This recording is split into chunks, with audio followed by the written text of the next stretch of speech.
бозигароне ки ҳайати даставӣ ҳастанд.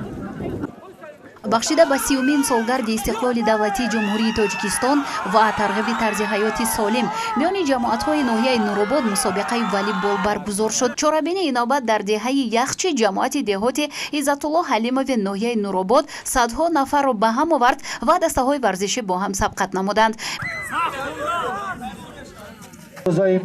бино ба маълумоти масъулин, чорабинӣ дар асоси нақша чорабиниҳо бахшида ба таҷлили санаҳои муҳими таърихи роҳандозӣ гардида ҳаводорони бозии волейболро ба ҳам ҷамъ овард. имрӯз дар ҷамоати деҳоти Иззатулло Ҳалимов дар деҳаи яхч ҳамин чорабиниҳо идома карда истоданд ва чуноне шоҳид будед, имрӯз дар ин мусобиқаи мо дастаҳои зиёде ширкат варзиданд ва ҳамин дастаҳо бо мукофотҳои додаи дастандаркорони ҳамин чорабинӣ қадрдонӣ карда шуданд.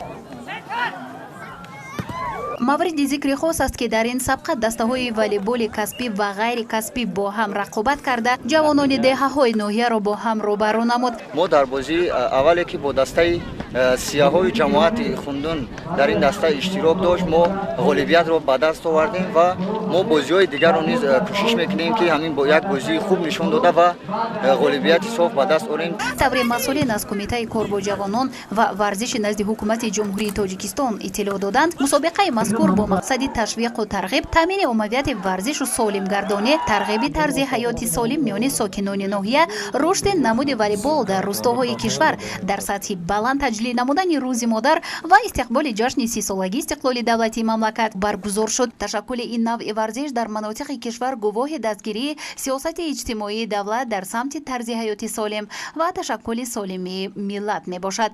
дар фарҷоми сабқат ғолибон бо ҷо мукофотҳо ва сипосномаву ифтихорномаҳо қадрдонӣ гардиданд.